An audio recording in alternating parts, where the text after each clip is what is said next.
श्रीराम समर्थ. गुरु शोधार्थ पुनः प्रयाण.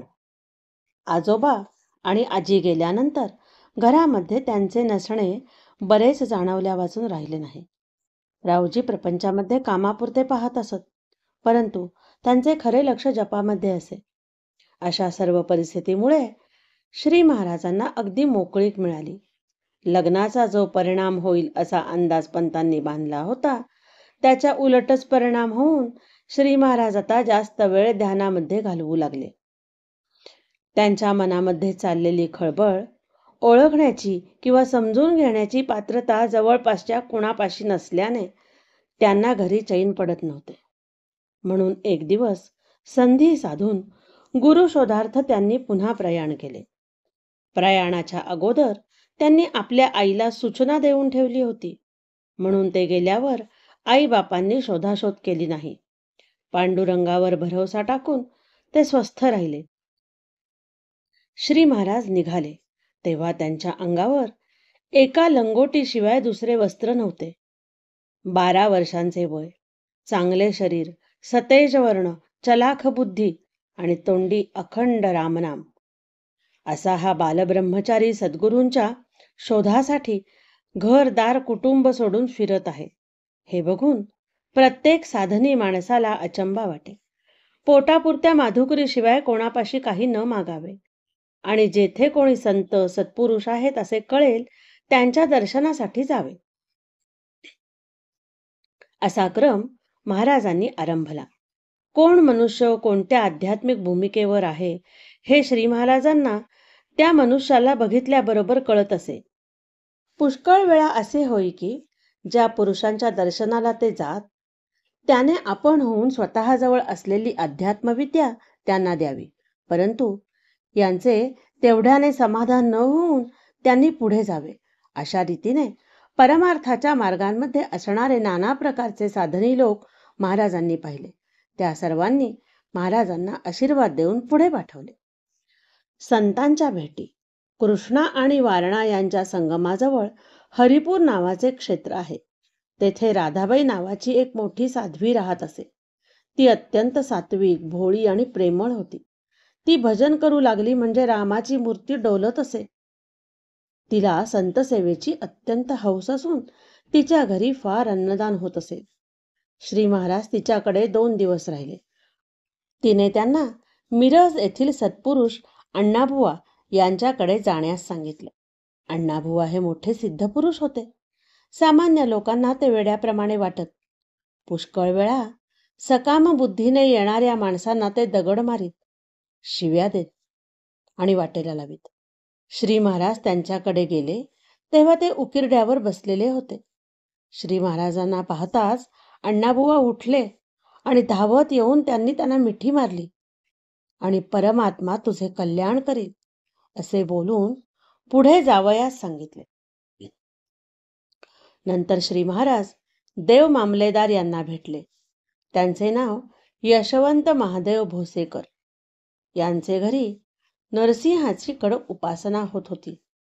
काशीचे एक मोठे अधिकारी संन्यासी यांचे गुरु होते.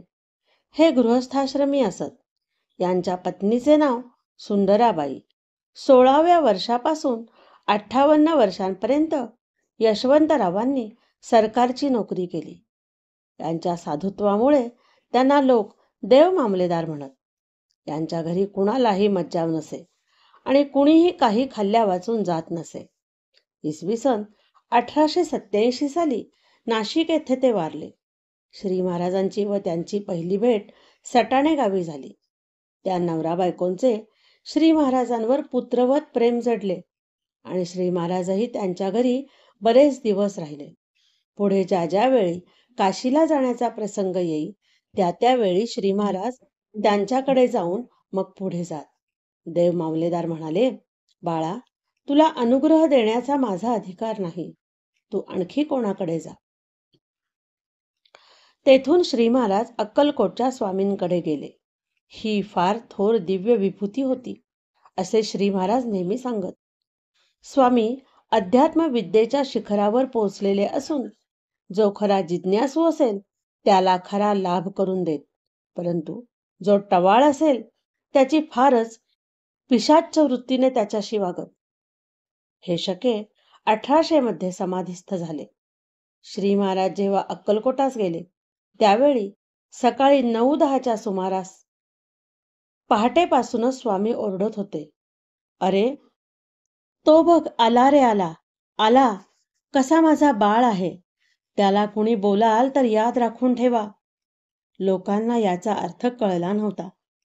श्री महाराज त्यावेळी दिसले त्यावेळी स्वामींच्या डोळ्यातून अश्रू आले. श्री महाराजांनी त्यांना साष्टांग नमस्कार घातला.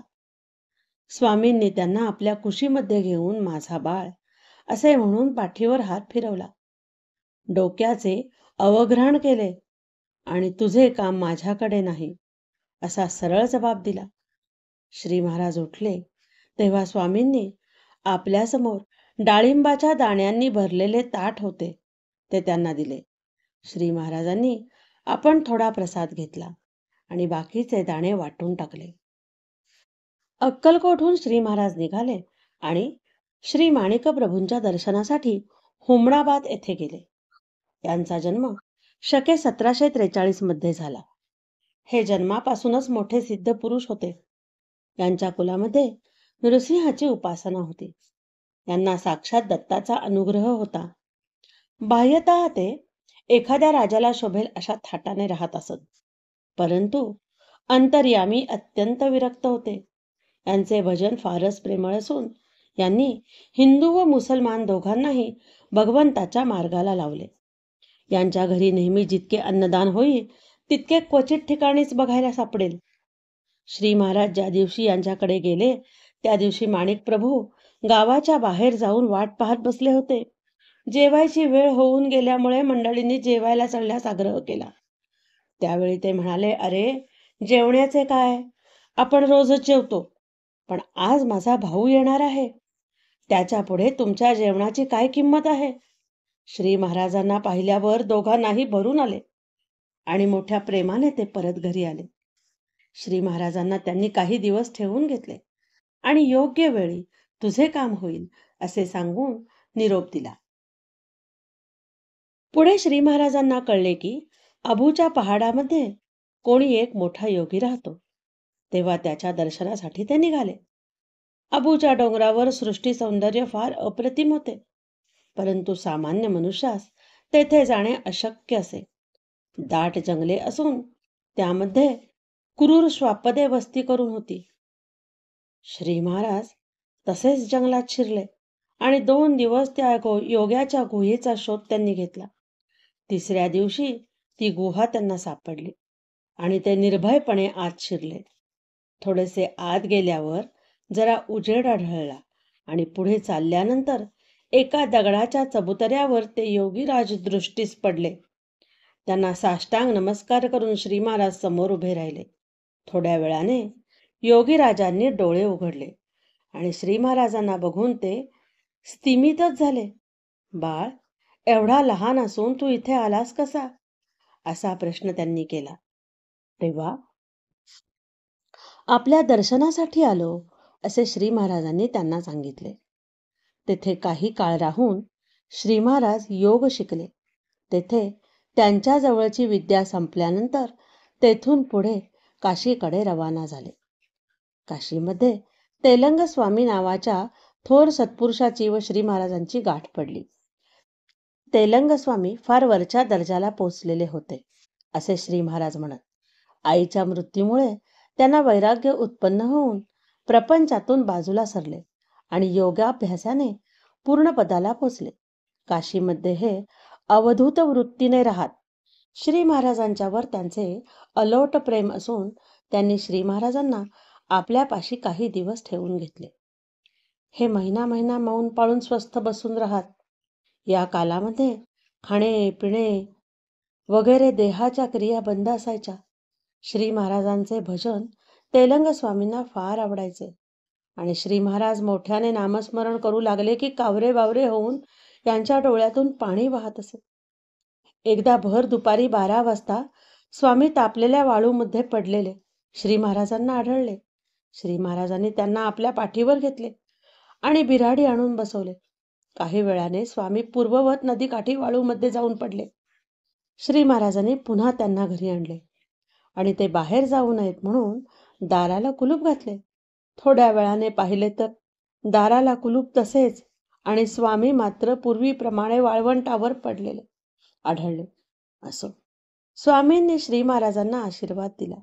तुझे काम लवकरच होईल आणि ते तुझ्या मनासारखे होईल असे सांगितले आणि हिमालयात जाऊन येण्यास सुचवले. या सुमारास काशीमध्ये एक संन्यासी फार मोठे प्रसिद्ध होते. षटशास्त्रांमध्ये पारंगत असून ते मंत्रविद्याही जाणत होते. श्री महाराज त्यांच्याकडे गेले. त्यावेळी ते आपल्या शिष्यांना पाठ देत होते. श्री महाराजांविषयी त्यांना सहज प्रेम उत्पन्न होऊन श्री महाराजांना त्यांनी आपल्या आसनावर बसवून घेतले आणि कुशल विचारले. स्वामींनी मोठ्या आनंदाने आपली सर्व विद्या देण्याची तयारी दर्शविली आणि म्हणाले, बाळ, इतके शिकायला कमीत कमी 1.5 तप म्हणजे 18 वर्षे लागतील. तुझे वय लहान आहे म्हणून अडचण नाही. यावर श्री महाराज झटक्याने म्हणाले, ही सर्व विद्या मला 3 दिवसात शिकवा. मला जास्त वेळ नाही. हे उत्तर ऐकून स्वामींच्या डोळ्यात पाणी उभे राहिले आणि ते म्हणाले, बाळ, तुला जी विद्या पाहिजे आहे ती देणारा गुरु मी नव्हे. तू दुसरीकडे जा. श्री महाराज जाण्यास उभे राहिले तेव्हा स्वामींनीच त्यांना नमस्कार केला आणि मोठ्या प्रेमाने त्यांना निरोप दिला. काशीहून श्री महाराज निघाले आणि अयोध्येला आले. तेथे त्यांना कळले की नैमिषारण्यामध्ये अनेक योगी तपश्चर्या करीत बसलेले आहेत, म्हणून ते तिकडे निघाले. नैमिषारण्यात काही ठिकाणी इतकी दाट झाडी होती की दिवसा 12 वाजता देखील रात्रीसारखा अंधार असायचा. तेथे थंडी इतकी होती की 12 महिनेही बर्फावरून चालावे लागे. तसेच वाटेमध्ये भले मोठे अजगर आडवे पडलेले असत. पडल्याच आपले सावज श्वासाच्या जोरावर ते खेचून आणीत. त्याच अरण्यामध्ये 2 फडे असलेले नाग आढळले. हे नाग भयंकर विषारी असत, परंतु श्री महाराज रस्त्याने चालले असता बाजूला सरून त्यांना वाट करून देत. तेथे आहारासाठी कंद मिळायचे. ते कंद काढून आणल्यावर धुवून भाजतात. मग त्याची साल काढली की आतमध्ये खसखशीसारखा भुगा निघतो. तो दुधामध्ये भिजवला म्हणजे शिऱ्यासारखा मऊ गोड पदार्थ बनतो. हे कंद 2-3 प्रकारचे असतात. काही कंदांनी 8 दिवस भूक लागत नाही, काहींनी 15 दिवस, तर काहींनी 21 दिवस भूक लागत नाही. त्या अरण्यात रानगाई पुष्कळ, या चांगल्या धष्टपुष्ट असतात. त्यांचे दूध सांडून बर्फावर गोठते आणि त्याच्या वड्या बनतात. त्या खाता येतात. हिंस्त्र पशूंपैकी वाघ, लांडगे जास्त आढळतात. श्री महाराजांना नैमिषारण्यामध्ये चांगले अधिकारी असे बरेच तपस्वी पाहायला मिळाले. एका मोठ्या गुहेमध्ये मोठी धुनी पेटलेली होती. तिच्या भोवती 7 आसने मांडलेली होती. त्यापैकी 6 आसनांच्या वर 6 तपस्वी ध्यानस्थ बसलेले होते. 7वे आसन रिकामे होते. श्री महाराज गुहेमध्ये शिरले आणि सरळ धुनीजवळ गेले. त्यातल्या 4थ्या आसनावर बसलेल्या योग्याने डोळे उघडून पाहिले. तेव्हा श्री महाराजांनी त्यांना साष्टांग नमस्कार घातला. त्यांनी रिकाम्या आसनाकडे बोट दाखवले. श्री महाराज त्यावर जाऊन बसले आणि ध्यानात तल्लीन झाले.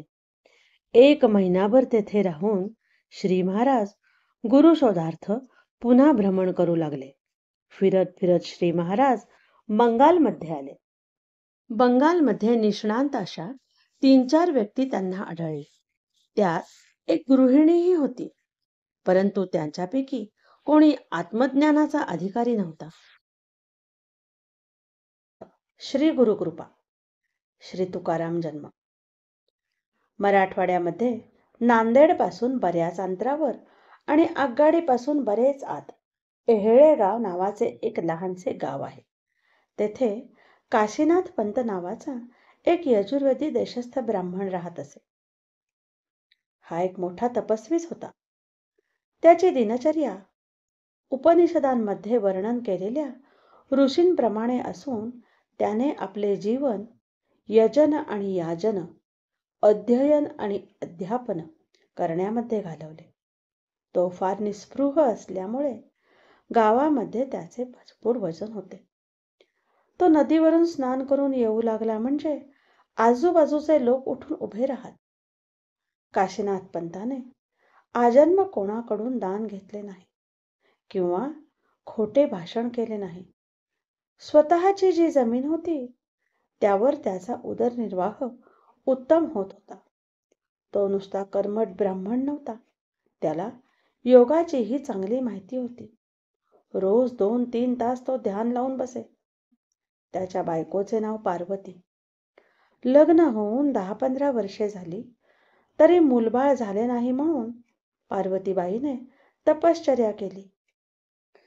तिने दिवसातून 3 वेळा स्नान, उपास-तापास आणि जप करावा. दत्त अवधूत हे तिचे आराध्य दैवत होते. 3 वर्षेपर्यंत अशी उपासना झाल्यावर एक दिवस ती दुपारी जप करीत बसली. तिचा डोळा लागला तेव्हा तिच्या कानात कोणीतरी शब्द सांगितले की, बाई, तुझे कष्ट पुरे झाले. मी दत्त अंशरूपाने तुझ्या पोटी जन्म घेणार आहे. काही काळ लोटल्यानंतर पार्वतीला दिवस राहिले आणि शके 1634च्या फाल्गुन वद्य पंचमीस म्हणजेच मार्च 1813 तिच्या पोटी एक बालक जन्मास आले. बालपण आणि गुरुकृपा. या बालकाचे डोळे अतिशय तेजस्वी असून तो आजानुबाहू होता. त्याची जन्मवेळ फार चांगली होती. त्याचे नाव तुकाराम असे ठेवले. श्री तुकाराम 3-4 वर्षाचे असताना त्यांची आई गेली. काशीनाथ पंत विरक्त आणि घरामध्ये आई नाही, मग काय विचारता. श्री तुकाराम दिवसभर खेळात असायचे. कुठेतरी खावे, कुठेतरी प्यावे, रात्री पडायला घरी यावे, असा त्यांचा दिवस जाई. एकदा सर्व मुले दुपारी नदीवर खेळायला गेली. नदीला पाणी थोडेच होते. सर्व मुले नदीच्या पात्रामध्ये वाळूत खड्डे खणून त्यात लपून बसण्याचा खेळ खेळत होती. श्री तुकारामांनी मोठा खड्डा केला. इतक्यात नदीला अचानक पाणी आले. बाकीची मुले सगळी पळून गेली. तुकाराम मात्र आपल्या खड्ड्यामध्ये बसून राहिले. दिवस संपून अंधार पडला तरी मुलगा घरी आला नाही. हे पाहून काशीनाथ पंतांनी चौकशी केली. तेव्हा त्यांना कळले श्री तुकाराम नदीमधून बाहेर आले नाहीत. ते फार घाबरले आणि आपला मुलगा बुडाला असेच त्यांना वाटले. गावच्या काही मंडळींना आणि मुलांना घेऊन ते नदीवर गेले आणि ज्या ठिकाणी तुकाराम बसले होते तेथे जाऊन त्यांनी मोठ्याने हाक मारली. तात्काळ श्री तुकारामांनी ओ दिली आणि ते पाण्यामधून सुखरूप बाहेर आले. सर्व मंडळी अगदी चकित होऊन गेली. पण काशीनाथ पंतांनी मनाशी खुणगाड बांधली. हे काही निराळेच काम आहे. घरी आल्यावर त्यांनी विचारले, बाळ, तुला पाण्याची भीती नाही का वाटली? तुझा जीव गुदमरला नाही का? त्या 5 वर्षाच्या मुलाने उत्तर दिले, नाही दादा, मी तेथे आनंदात होतो. प्राण निरोध केल्यामुळे पाण्याचे भय वाटले नाही. श्री तुकाराम 12-13 वर्षांचे असताना एकदा त्यांनी वडिलांना विचारले, दादा, तुम्ही रोज डोळे झाकून बसता तेव्हा काय करता? काशीनाथ पंत म्हणाले, मी माझ्या गुरुचे ध्यान करतो. यावर श्री तुकाराम बोलले, पण दादा, गुरुचे ध्यान करायला डोळे झाकायलाच हवेत का? श्री तुकाराम आता वयात आले होते. त्यांचे खाणेपिणे यथातथाच असले तरी शरीर चांगले धष्टपुष्ट आणि कांतिमान होते. त्यांची शेते करणारा जो धनगर होता त्याच्यावर त्यांचे प्रेम असून तोही त्यांना साधू मानित असे. त्यांच्या घरी जाऊन पुष्कळदा ते कांदा भाकरी खात व चिलीम पीत असत. त्यांची बाह्य राहणी फार अस्ताव्यस्त असल्यामुळे लोक त्यांना वेडा तुका असे म्हणत. कारण श्रद्धाहीन, अपवित्र व लबाड माणसांना श्री तुकाराम शिव्या देऊन हाकलून लावीत. परंतु ज्यांचे अंतःकरण शुद्ध आहे अशा माणसाशी त्यांचे भाषण फार मार्मिक व अर्थपूर्ण असे. एहेळे गावपासून थोड्या अंतरावर उमरखेड नावाचे गाव आहे. तिथे चिन्मयानंद नावाचे एक फार मोठे सत्पुरुष राहत असत. एकदा पंढरपूरची यात्रा संपवून ते परत आपल्या गावी जात होते. वाटेमध्ये येहळे गावी ते उतरले. नित्याप्रमाणे ते पहाटे उठून नदीवर स्नानाला गेले. 4-4:30 वाजण्याची वेळ होती आणि थंडी पण कडाक्याची पडली होती. अशा वेळी नदीकाठी कुणीतरी मनुष्य बसलेला त्यांना आढळला. त्यांनी स्नान केले. आपली संध्या आटोपली. एवढ्यात थोडे दिसू लागले होते. ते काठावर आले आणि त्या बसलेल्या माणसाकडे त्यांनी लक्ष दिले. 5 मिनिटांनी त्या माणसाने डोळे उघडले. दोघांची दृष्टादृष्ट झाली. दोघांच्याही नेत्रामधून पाणी वाहू लागले. चिन्मयानंद पुढे झाले. त्यांनी श्री तुकारामांच्या डोक्यावर हात ठेवला. म्हणाले, तुकाराम चैतन्य असे त्यांचे नाव त्यांनी ठेवले.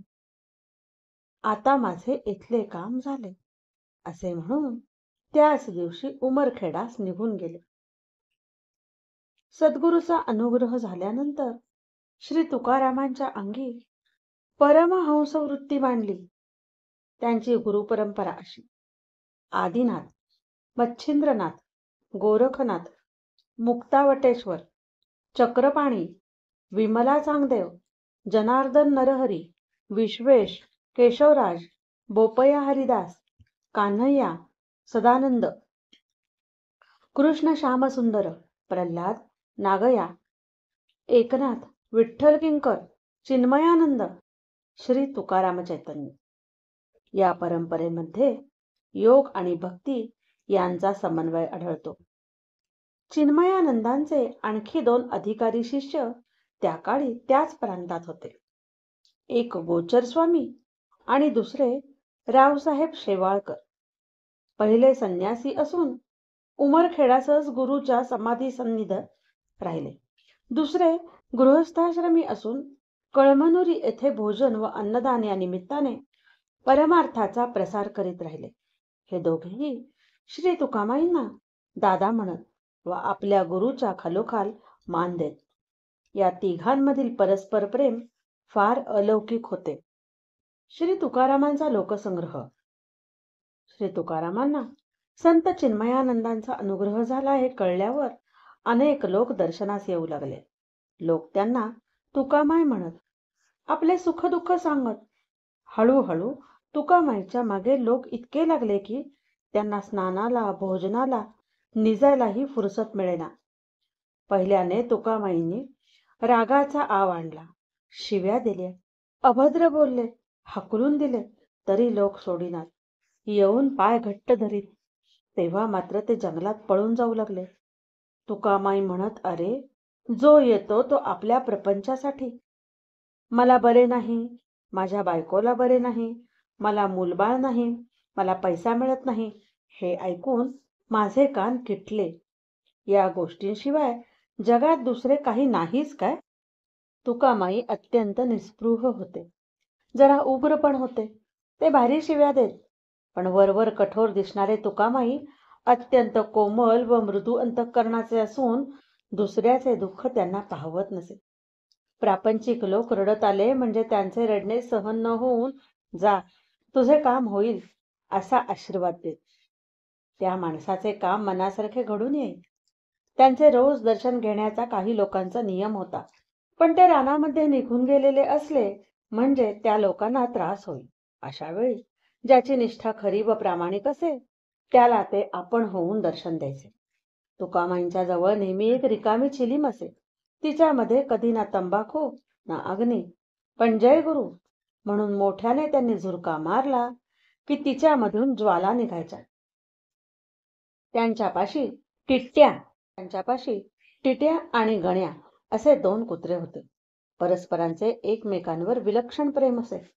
तुकामाईने खायला घातल्या वाचून ते दोघे कुत्रे खात नसत. गण्या मेला तेव्हा स्वतःच्या हाताने तुकामाईने त्यांना अग्नी दिला. तुकामाईंच्याकडून अनुग्रह मिळण्यास फार कष्ट पडत. त्यांच्या कसोटीला उतरणे अति कठीण गोष्ट असल्याने त्यांचे 4-5 शिष्य खरे. येहळेगावमधील 3-4 पुरुष यांच्या अंतरंगातले होते. बाबा नागरे, नावाचा कुणबी होता. तुकामाईजवळ तो अहोरात्र असे. बाहेरून त्याच्यावर शिव्यांचा भडीमार व्हायचा, पण आतमध्ये त्याच्यावर इतके प्रेम असे की त्याच्याशिवाय घास गिळत नसे. सध्याच्या मठाची जागा बाबा नागऱ्याचीच. त्याला त्रिकाल ज्ञानाची देणगी तुकामाईने दिली. भुजंग नावाचा एक इसम, असाच एकनिष्ठ भक्त. तुकामाईंची चिलीम घेऊन तो नेहमी उभा असे. दत्ताराम नावाचा आणखी एक मोठा भक्त. तुकामाईला तो रात्रंदिवस एखाद्या लहान मुलाप्रमाणे सांभाळे. ते रागावले तरी आपण शांत राहून आपले म्हणणे त्यांना ऐकायला लागे. ते त्याला शिवा देऊ लागले म्हणजे तोही त्यांच्यावर ओरडे व आपले त्यांना ऐकायला लावे. एकदा तुकामाईला जोराचा अतिसार झाला. रोज 40-50 जुलाब होऊ लागले. देहाचे भान नसल्यामुळे ते जेथे ज्या अवस्थेत असत तेथेच शौचास होई. परंतु दत्तारामने त्यांचे कपडे बदलून त्यांना स्वच्छ करावे, ते कपडे स्वतः धुवावे, अशी त्याने मनापासून सेवा केली. तुकामाईने त्यांना योगामध्ये निष्णात केले. शेषराव माजलगावकर नावाच्या गृहस्थाला मूलबाळ नव्हते, म्हणून तो आपल्या बायकोला घेऊन तुकामाईजवळ सेवेसाठी राहिला. तुकामाई बोलले, तुला संतती होईल, पण पहिले फळ मला अर्पण करशील काय? शेषराव म्हणाले, हो, जरूर देईन. काही दिवसानंतर त्यांना पहिला मुलगा झाला आणि तो त्यांनी खरोखरीच मठाला वाहून टाकला. हा मुलगा मठाची उत्तम रीतीने व्यवस्था पाहतो. मारुती नावाचा एक शिष्य रोज तुकामाईला 1000 बिल्वपत्रे वाहत असे.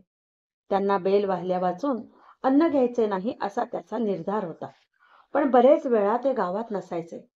त्यांना शोधण्यासाठी मारुती डोंगरात, रानात, मळ्यात, शेतात, नदीवर, विहिरीवर, देवळात, धनगराच्या घरी भटकत फिरायचा. शेवटी तो कंटाळून थकला बसला की हे कुठून तरी यायचे आणि आण तुझा बेल असे म्हणून त्याच्या पाठीवरून हात फिरवायचे. तुकामाईंनी मारुतीला एकदा विचारले, मारुत्या, तुझी काय इच्छा शिल्लक उरली आहे? मारुती बोलला, तुकामाय, तुझ्या मांडीवर मरण यावे एवढेच शिल्लक उरले आहे. तुकामाई बोलले, जा, तसे होईल. 1 महिन्यानंतर मारुतीला ताप आला. औषध पाणी करून गुण येईना. 8व्या दिवशी रात्री तुकामाई त्याच्या घरी गेले. त्याचे डोके आपल्या मांडीवर घेतले. त्याच्या तोंडात तीर्थ घालून त्याला राम राम म्हण असे बोलले. राम राम म्हणायच्या ऐवजी मारुती तुकाराम तुकाराम म्हणत शांतपणे स्वर्गवासी झाला. मारुतीचे पुढचे सर्व संस्कार स्वतः तुकामाईने केले. इंगोलीला वामनराव नावाचा मोठा सावकार होता. त्याला त्याच्याच कुळातला एक पुरुष संबंध होऊन लागला होता. महिनाभर वामनरावाला अन्न धड खाता येत नसे. तो एहळेगावला येऊन तुकामाईजवळ राहिला. लाकडे फोडणे, पाणी भरणे, जमीन सारवणे ही कामे त्याने 5 वर्षेपर्यंत केली. नंतर एके दिवशी तुकामाईने त्याच्या मुस्काटात भडकवली. त्याबरोबर तो संबंध नाहीसा झाला. वामनराव आपल्या घरी जाऊन आपले व्यवहार करू लागला. एके दिवशी तुकामाई एहळेगावहून तातडीने निघाले आणि इंगोलीस वामनरावाकडे गेले. त्याचा अंतकाळ जवळ आला होता. 2 दिवस पोट दुखण्याचे निमित्त होऊन वामनरावाने तुकामाईंच्या मांडीवर देह ठेवला. त्यांनी त्याच्या मुलाकडून त्याचा अग्निसंस्कार नीट करविला. पण 3ऱ्या दिवशी अगदी पहाटे स्वतः तुकामाई एकटे स्मशानात गेले आणि वामनरावच्या अस्थी गोळा करीत बसले. उजाडल्यावर मंडळी स्मशानात येऊन पाहतात तो गुरुने शिष्याच्या अस्थी गोळा केलेल्या दिसल्या. त्यांच्या प्रेमाचे सर्वांना फार कौतुक वाटले. एहळे गावचे देवीचे देऊळ आणि मठाचे विस्तीर्ण माळवत याच वामनरावाने बांधले आहे. पाटोद्याच्या सीतारामपंत नावाच्या गृहस्थाचा बापू नावाचा मुलगा होता. बापू मातापूरच्या देवीच्या दर्शनास चालला होता. जाताना त्याने तुकामाईचे नाव ऐकले. तेव्हा तो त्यांच्या दर्शनास गेला.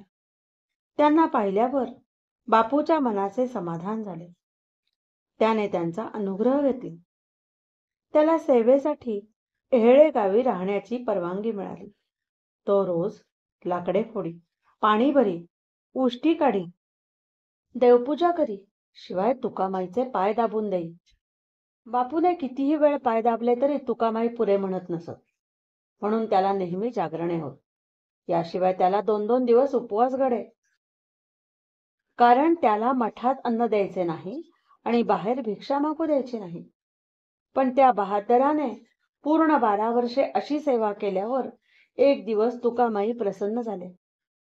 बापू देवपूजा करीत बसला होता. तेथे जाऊन तुकामाईने त्याच्या डोक्यात काठी मारली. तो बेशुद्ध पडला. पण ती बेशुद्धी नसून समाधी होती. त्या दिवसापासून त्याची अवस्थाच बदलली. तुकामाईचे नुसते नाव काढले की त्याच्या डोळ्याला अश्रू झाला लागत. काही दिवस गेल्यावर तुकामाईने बापूला जवळ बोलावले आणि आपण जाता जाणार असे सांगून पुढची व्यवस्था आखून दिली. बापूच्याच मांडीवर तुकामाईने देह ठेवला. ते देहात असताना कृपापात्र झालेला बापू हा शेवटचा शिष्य होय. वात्रट व टवाळ लोकांशी आणि प्रापंचिक इच्छा पूर्ण करून घेऊ पाहणाऱ्या लोकांशी तुकामाई पिशाच वृत्तीने वागत. ही गोष्ट खरी, परंतु खऱ्या जिज्ञासू बरोबर ते फार प्रेमळपणाने वागत. त्यांचे बोलणे फार गूढ असे, पण ज्याच्यासाठी ते असे त्याला ते बरोबर आकलन होई. ज्याचा त्याचा अधिकार पाहून ते योग किंवा भक्ती किंवा दानधर्म किंवा तीर्थयात्रा करायला सांगत, तरी सर्वसाधारणपणे भगवंताचे नामस्मरण करा आणि त्याला शरण जा, त्याच्यावर विश्वास ठेवा, हेच त्यांचे पुन्हा पुन्हा सांगणे असे. आणि संतसेवा करावी म्हणजे सर्व साधते, हेच बहुधा सर्वांना उपदेश म्हणून ते सांगत असत. श्री तुकारामांचे चमत्कार. एका वर्षी सूर्यग्रहण आले. सकाळी 11 वाजता पर्वकाळ होता.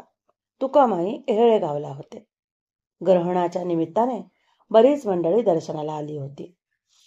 सर्वजण संभाषण करीत होते. इतक्यात तुकामाईने विचारले, किती वाजले रे? मारुती म्हणाला, आता 10 वाजले आहेत. तुकामाई म्हणाले, अरे आज गंगा स्नान करायला पाहिजे, हा मोठा पर्वकाळ आहे. लोक बोलले, आज गंगा स्नान आता अशक्य आहे. येथून नांदेड 16 कोस आहे आणि घोडा देखील 1 तासात तेथे पोचू शकत नाही. तुकामाई पुन्हा म्हणाले, ते काहीही असो, मी तर जाणार. माझ्या बरोबर कोणी येत आहे का? ते इतकी माणसं जमली होती, पण त्यापैकी प्रत्येक जण जायला नाकबूल झाले. शेवटी 2घे जण तयार झाले. तुकामाईने त्या दोघांना खोलीत घेतले, दार बंद केले आणि त्यांचे डोळे झाकले. एका क्षणात ते 3घे जण नांदेडला गोदातटी उभे राहिले. तिघांनीही स्नान केले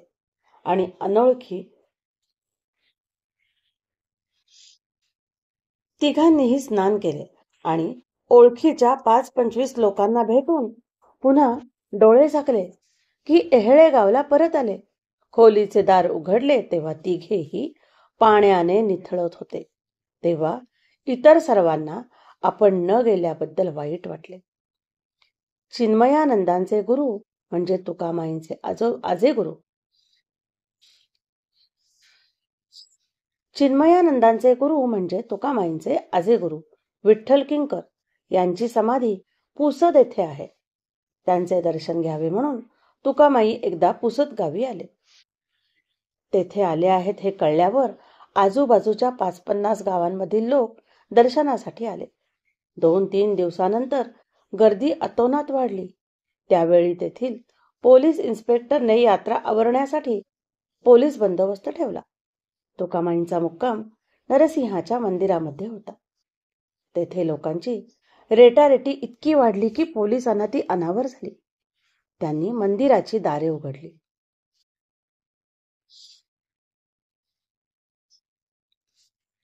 त्यांनी मंदिराची दारे बंद करून टाकली. तुकामाईंना ही गोष्ट कळली तेव्हा ते बोलले, वाह वाह. वाह वाह रे इंग्रजांची व्यवस्था. एहळेगाव निजामीत तर पुसद तालुका इंग्रजी हद्दीत होता. ते असे बोलून नदीच्या वाळवंटावर प्रगट झाले. तेथे सर्व लोकांना मनसोक्त दर्शन मिळाले. पुसदला 8 दिवस राहून आपल्या आजेगुरूंचे दर्शन घेऊन तुकामाईंची स्वारी येहळेगावला परत येण्यास निघाली. एकदा गोचरस्वामी काशी यात्रेला निघाले. जाण्याच्या अगोदर आपण तुकामाईंना भेटावे असा विचार करून ते कुठे आहेत याची स्वामींनी चौकशी केली. ते तुपेगावला गेले आहेत असे समजल्यावरून स्वामी तेथे गेले आणि गावच्या पाटलाला तुकामाईंबद्दल विचारले. पाटील म्हणाला, त्यांचे काय सांगावे, आज येतील, उद्या येतील किंवा 8 दिवसांनी येतील. इथे आले आहेत एवढे खरे. स्वामी बोलले, काही हरकत नाही, मी स्नानाला जातो. स्वामी बोलले, काही हरकत नाही, मी स्नानाला जातो. इतक्यामध्ये तुकामाई आले तर मी इथे आलो आहे असे त्यांना सांगा आणि त्यांना एका खोलीमध्ये कोंडून ठेव. असे म्हणून स्वामी स्नान करायला निघून गेले आणि 15 मिनिटांनी तुकामाई येऊन पाटलांच्या समोर हसत हसत उभे राहिले. पाटलाने झट दिशी त्यांचा हात धरला, त्यांना देवळात नेले आणि बाहेरून कडी लावून पाटील स्वतः गोचर स्वामींना कळविण्यास निघून गेला. तुकामाई आले आहेत हे ऐकून स्वामींना फार आनंद झाला. आपली सर्व मंडळी बरोबर घेऊन ते लगेच दर्शनासाठी आले. देवळाचे दार उघडून पाहतात तर आत तुकामाई नाहीत. स्वामींनी पाटलाकडे बघितले. पाटील म्हणाला, अहो, आत्ता अर्ध्या तासापूर्वी मी माझ्या हाताने त्यांना इथे कोंडून घातले. ते नाहीसे झाले, त्याला मी काय करू? नंतर गावात व गावाबाहेर मंडळींनी पुष्कळ शोध केला, पण तुकामाईंचा पत्ता नाही. या प्रकाराने स्वामी उदास होऊन उमरखेडला परत जायला निघाले. 2 मैल चालून गेल्यावर एका उसाच्या मळ्यात तुकामाईंची स्वारी दिसली. मळ्यातूनच ते ओरडले, अरे जोगड्या, चल इकडे, आता भेटू, ये. स्वामींना फार आनंद झाला आणि ते मळ्यामध्ये शिरले. तुकामाई पुढे, स्वामी मागे. असे बराच वेळ मळ्याच्या चिखलात चालल्यावर स्वामी थकून खाली बसले आणि त्यांच्या डोळ्यात पाणी आले. हे पाहिल्याबरोबर तुकामाई धावतच आले आणि स्वामींना अगदी कडकडून भेटले. स्वामी बोलले, काही झाले तरी आता मी तुम्हाला सोडणार नाही, माझ्या बरोबर आलेच पाहिजे. असे म्हणून गोचर स्वामींनी आपल्या हातांनी तुकामाईंना धरले आणि उमरखेडला नेले. एका एकादशीला तुकामाई उमरखेडला होते. रात्री गोचर स्वामी स्वतः कीर्तनाला उभे राहिल्याने सर्व मंडळी श्रवणास बसली होती. काही वेळाने तुकामाई श्रोत्यांमध्ये जाऊन बसले. 10-15 मिनिटांनंतर, माझी चिलीम कुठे आहे असे ओरडून ते बाहेर आले. त्यांच्या मागोमाग काही मंडळी आली, पण ते एकदम अंधारात नाहीसे झाले. लोकांनी पुष्कळ शोध केला, परंतु ते सापडले नाहीत. दुसऱ्या दिवशी द्वादशीसाठी स्वयंपाक लवकर तयार झाला आणि गोचर स्वामींनी त्यांना शोधण्यास माणसे पाठवली. लोक इकडे तिकडे शोधित असता स्वारी गावच्या वेशीमध्ये बसलेली आढळली. रात्री आपण कुठे गेला होता असे विचारल्यावर तुकामाई बोलले, अरे, काल एकादशी ना, मी पंढरीला विठ्ठलाच्या दर्शनाला जाऊन आलो आणि अमका भेटला, तमका भेटला, अशी 5-10 ओळखीच्या वारकऱ्यांची नावे सांगितली. एक जण म्हणाला, तुम्ही पंढरीला गेला होता हे खरे, कशावरून? त्यावर त्यांनी उत्तर दिले, वारकरी परत येतील तेव्हा खरे कळेल. 15 दिवसांनी वारकरी परत आल्यावर त्यांना विचारले असता ते म्हणाले, होय, एकादशीला रात्री तुकामाई पंढरीस विठोबाच्या देवळात दिसले व आम्ही सर्वांनी त्यांना नमस्कार केला. वराडकडचा राहणारा बाजीराव कोपरेकर या नावाचा एक इसम आपल्या बायकोला घेऊन तुकामाईंच्या दर्शनास आला. त्याला मूळबाळ नव्हते. तो पाया पडल्यावर तुकामाईंनी सारखी शिव्यांची सरबत्ती सुरू केली. त्याला व त्याच्या बायकोला जेवायला घालून त्याच दिवशी हाकलून दिले. 1 वर्षानंतर त्याला मूल झाले. बारशाचे दिवशी त्या बाईने मनापासून प्रार्थना केली आणि तुकामाईला हाक मारली. लगेच स्वारी हजर झाली. माझा वाटा दे असे म्हणून थोडे अन्न तोंडाला लावले. त्या मुलाला मांडीवर घेऊन अंगाला लावला आणि देवाला विसरू नका असे सांगून जसे अचानक आले तसेच निघून गेले. मंगळूरकर नावाचा एक पटवारी होता. त्याचा एकुलता एक मुलगा शंकर क्षयरोगाने आजारी होता. औरंगाबाद येथील हवा या रोगाला चांगली म्हणून त्या मुलाला बापाने काही दिवस तेथे ठेवला, परंतु प्रकृतीत फरक पडेना आणि वैद्याने हात टेकले. आपल्या घरी मरण आलेले बरे असा विचार करून बापाने शंकरला डोणगाववरून सिरपूरला आणले. सिरपुरात त्यांचा मुक्काम तुकामाईंच्या मठात होता. एके दिवशी शंकरचा रोग शेवटच्या अवस्थेला पोहोचला आणि त्याला घोंगडीवर काढून सर्व मंडळी त्याच्या मृत्यूची वाट पाहत बसली. अशा असह्य अवस्थेत शंकरने मनातल्या मनात तुकामाईंचा धावा केला. त्याला जरा गुंगी आल्यासारखे झाले आणि तुकामाई दिसले. बाळ, घाबरू नकोस, तुला आता बरे वाटेल, असे बोलून तुकामाईने आपली चिलीम त्याच्या तोंडाला लावली आणि तेवढ्यात तो शुद्धीवर आला. त्याने डोळे उघडून बघितले तर आईबाप रडत आहेत असे दिसले. आता आपण मरत नाही असे आईबापांना त्याने सांगून तुकामाईंनी आपल्याला कसे अभय दिले याचे वर्णन त्याने केले. शंकर हळूहळू बरा झाला आणि नंतर सर्वजण येहळे गावला तुकामाईंच्या दर्शनाला गेले. पाया पडल्यावर तुकामाईंनी शंकरला चिलीमची खूण दिली. एकदा तुकामाई स्वस्थपणे बोलत बसले होते. भोवती चांगली नेहमीच्या परिचयाची 5-50 मंडळी होती. बोलण्यावरून बोलणे निघून अरण्याच्या आणि हिंस्त्र पशूंच्या गोष्टी निघाल्या. तुकामाई सहज बोलले, जंगलातली जनावरे फार उग्र असतात. जो खरा निर्भय असतो तोच त्यांना तोंड देऊ शकतो. यावर एक जण म्हणाला, महाराज, आपण जवळ असल्यावर आम्ही मुळीच घाबरणार नाही. या तुकामाई जेथे बसले होते तेथे ते नाहीसे होऊन एक मोठा वाघ बसलेला दिसला. मग मंडळींची त्रेधा काय विचारता, सगळे लोक ताबडतोब पळून गेले. देशमुख, त्याची बायको आणि दत्ताराम असे तिघे मात्र बसून राहिले. 5 मिनिटांनी वाघ नाहीसा होऊन तुकामाई पुन्हा बसलेले होते.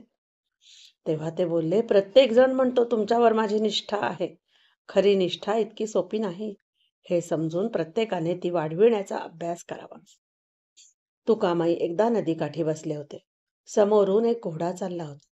त्याच्यावर नवरा बायको दोघे जण बसले होते. जवळ बसलेला मारुती सहज बोलला, तुकामाई, माणसाला समाधी लावता येते, पण या प्राण्यांना येते का? तुकामाई म्हणाले, अरे त्याला काय हरकत आहे? तुकामाईंनी त्या घोड्याकडे बघून हर हर हर असे शब्द उच्चारले. त्याबरोबर तो घोडा, तो नवरा आणि ती बायको तिघेही डोळे झाकून स्तब्ध झाले.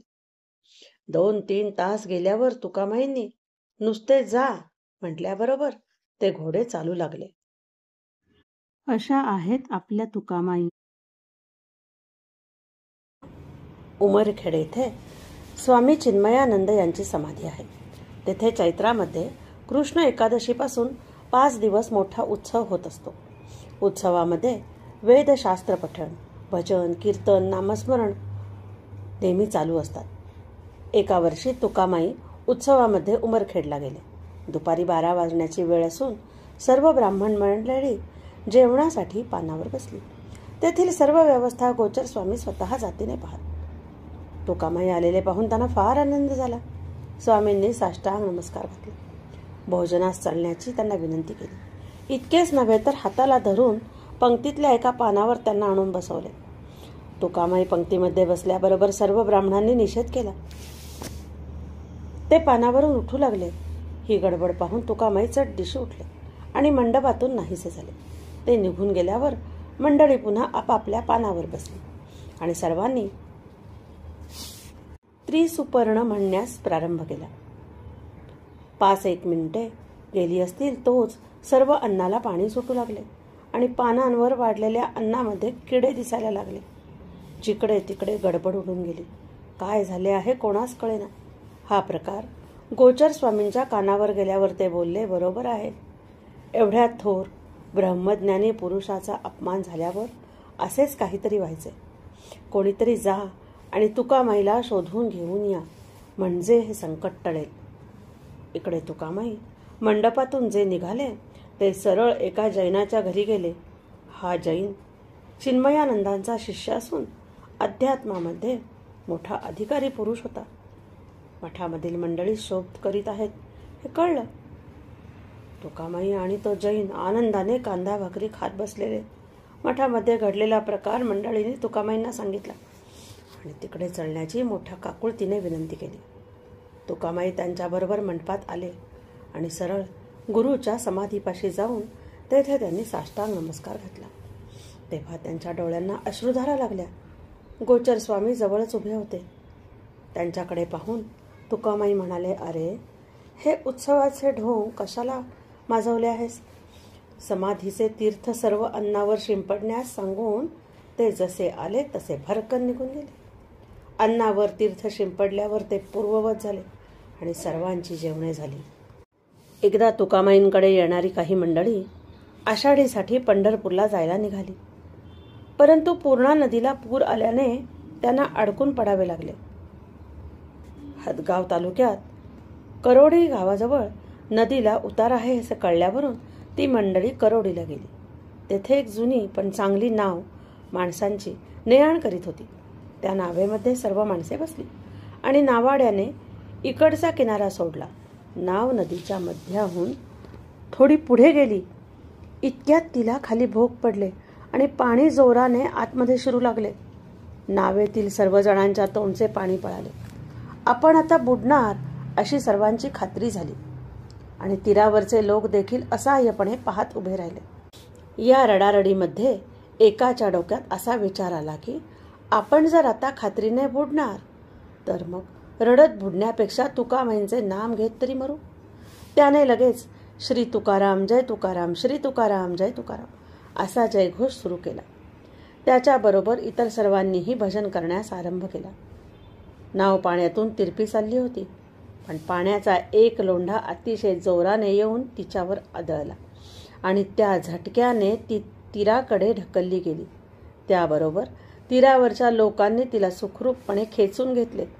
नदीवर ज्यावेळी हा प्रकार घडला होता त्यावेळी तुकामाई देवीच्या देवळात बसलेले होते. मंडळींशी बोलता बोलताच त्यांचे सर्व कपडे एकदम ओलेचिंब झाले. असे होण्याचे कारण विचारता तुकामाई म्हणाले, थांबा, संध्याकाळी कळेल. यात्रेकरू मंडळी संध्याकाळी एहेळे गावला आली. त्यांनी झालेला प्रकार तुकामाईंना सांगितला. तेव्हा सर्वांना पटले की तुकामाईंनीच नाव नदीतून पार केली. मोठे योगी म्हणून तुकामाईंची लवकरच फार प्रसिद्धी झाली. अनेक हिंदू आणि मुसलमान हैदराबाद साई बीरभानगीरजी नावाचा एक बैरागी महंत होता. तो स्वतः योगाचा अभ्यास करीत असे. तुकामाईंची परीक्षा करण्यासाठी आपल्या 2 शिष्यांना त्याने एहेळे गावला पाठवले. एके दिवशी सकाळी ते 2 बैरागी तुकामाईंकडे आले आणि म्हणाले, अरे तुकाराम, लोग तेरे को बड़ा योगी कहते हैं. तेरा योग हमको बता दे. हमारे साथ चल और समाधी लगा के दिखा. तुकामाईंना हाताने धरून जवळजवळ ओढीतच त्यांनी नदीकाठी नेले. तिघेही नदीच्या पात्रात बसले. तुकामाईंनी प्राणनिरोध करून चट दिशी समाधी लावली. पण त्या बैराग्यांनी नंतर चिलीम तयार केली. तिचा दम भरला आणि ते निश्चेष्ट होऊन पडले. दत्ताराम तुकामाईजवळ अहोरात्र बसून होता. 3ऱ्या दिवशी सकाळी तुकामाईंची समाधी उतरली आणि डोळे उघडून पाहतात तर ते बैरागी मरून पडले होते. छिलमीत गांजा न ओढता चुकून खूप चरस ओढल्यामुळे ते प्राणास मुकले होते. तुकामाई आता काय करतात हे पाहण्यासाठी गावच्या लोकांची गर्दी जमली. एकाच्या हातातील छडी हिसकावून घेऊन तुकामाईंनी त्या प्रेतांना 3-3 फटके मारले आणि ओरडले, ए बाबाजी, ऐसी कैसी तुम्हारी समाधी, चलो उठो, घर को वापस चले जाओ. त्या छडीचा मार बसल्यावर ते बैरागी उठून बसले.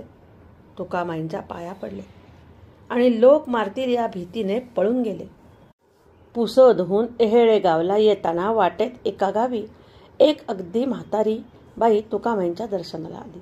तिने त्यांच्या पायावर मस्तक ठेवले आणि प्रार्थना केली की तुकामाय, मी तुला शरण आले आहे. आता देहाचा मला फार कंटाळा आला. आजवर पुष्कळ प्रपंच झाला, पण आता डोळे, कान, नाक थकत चालले. देह कधीतरी जाणारच. मग अंतकाळी तुझे पाय मला कोठे सापडणार? माझ्यावर कृपा कर आणि आता तुझ्या पायी माझा देह पडू दे. असे बोलून ती म्हातारी रडू लागली. काही केल्या तुकामाईंचे पाय सोडीना. बरोबर गोचरस्वामी होते. त्यांच्याकडे तुकामाईने पाहिले तेव्हा गोचरस्वामींनी हात जोडून विनंती केली, दादा, भाव शुद्ध आहे, म्हातारीवर कृपा करावी. तुकामाईंनी त्या बाईचे डोके आपल्या मांडीवर घेतले आणि तिने राम राम म्हणत प्राण सोडला. पुसद येथील देसाई पांडुरंग पंत आणि त्यांची बायको गंगूबाई या दोघांची तुकामाईंच्या ठिकाणी फार निष्ठा होती. हे देसाई कुटुंब एकदा एहेळे गावला आले. तुकामाईला आपण नैवेद्य करावा अशी गंगूबाईची फार दिवसांची इच्छा होती. त्याप्रमाणे तुकामाईंची परवानगी काढून तिने 50 माणसांचा शिधा घेतला आणि स्वतः स्वयंपाक केला. 11:30च्या सुमारास स्वयंपाक तयार होऊन आता नैवेद्य वाढणार तोच तिला कळले की सकाळी 9 वाजेपासून तुकामाईंचा पत्ता नाही. 12:30 वाजेपर्यंत वाट बघूनही जेव्हा ते आले नाहीत तेव्हा पांडुरंग पंत व इतर मंडळी त्यांना शोधण्यासाठी बाहेर पडली. दुपारी 3 वाजून गेले तरी त्यांचा पत्ता लागेना. सगळे अन्नगार होऊन गेले. परंतु गंगूबाई मात्र शांतपणे बसून सारखे त्यांचे चिंतन करीत होती. इतक्यात 3:30 वाजता तुकामाईंची स्वारी कुठून तरी एकदम आली आणि म्हणाली, गंगे, उगीच का सतावतेस? आण तुझा नैवेद्य. गंगूबाई लगबगीने नैवेद्य वाढू लागली. तेवढ्यात तुकामाई उठून जवळच बागेत गेले. लगेच परत आले. ह्या सगळ्या खटाटोपामध्ये गावातील 250-300 माणूस जमले. त्यांना पाहून तुकामाई म्हणाले, गंगे, सगळ्यांना जेवायला घाल बरं का. ते ऐकून गंगूबाईच्या डोळ्यात पाणी आले. ती म्हणाली, माय, मी तर 50 माणसांचा शिधा घेतला आहे, आता कसे करू?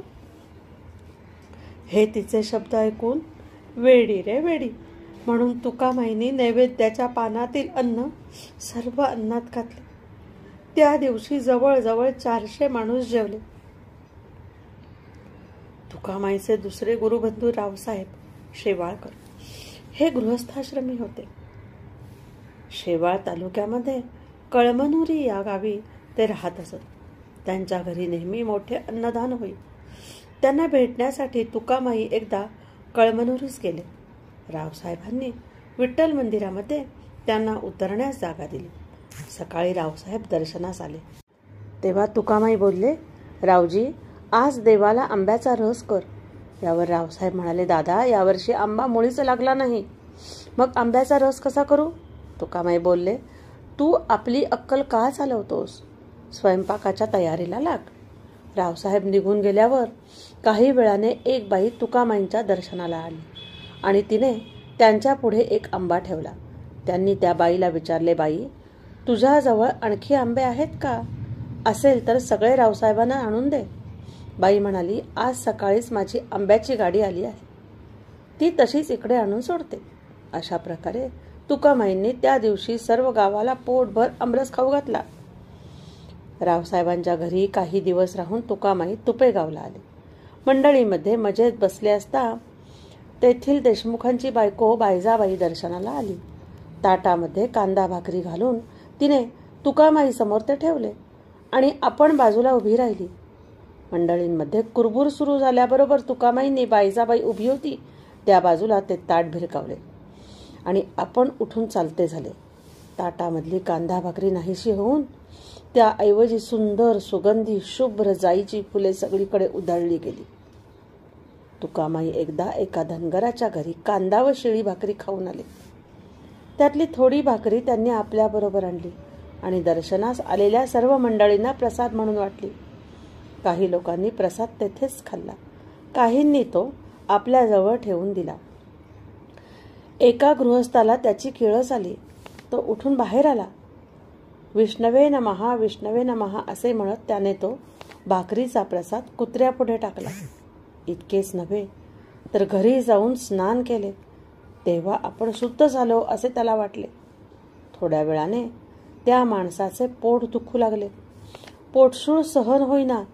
तेव्हा त्याच्या नातेवाईकांनी त्याला तुकामाईंकडे आणले. तुकामाईने त्याच्याकडे बघितले आणि जवळ बसलेल्या एका मुलाकडे बोट करून विनोदाने म्हटले, या मुलाची लघवी त्याला पाजा, म्हणजे पोट थांबेल. हे ऐकून तो गृहस्थ अगदीच ओशाळला. मी आपणास शरण आहे, असे बोलला. तुकामाईंनी त्याच्या पोटावरून प्रेमाने हात फिरवला. त्याला लगेच बरे वाटले.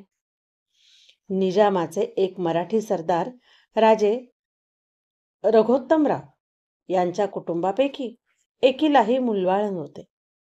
आपल्या दोन्ही बायकांना घेऊन ते एहळेगावला आले. डेरे राहुट्या लावून गावाबाहेर मुक्काम झाला.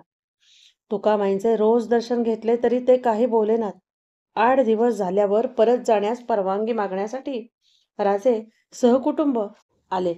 प्रत्येक बायकोला भाकरीचा तुकडा व कोरडे पिठले तुकामाईंनी प्रसाद म्हणून दिला. बायकांना ते पसंत पडले नाही. घरी येऊन दोघींनीही तो प्रसाद बाजूला ठेवून दिला. राजेसाहेबांबरोबर त्यांचा भटजी बायकोसह आला होता. त्यालाही मुलबाळ नव्हते. बाजूला पडलेला प्रसाद संध्याकाळी भटजीच्या बायकोने खाऊन टाकला. राजेसाहेब निघाले तेव्हा देव देतो पण कर्म नेते, एवढेच तुकामाई म्हणाले. राजेसाहेबांना शेवटी मूल झालेच नाही. भटजीच्या बायकोला मात्र पुढील वर्षी जुळे झाले.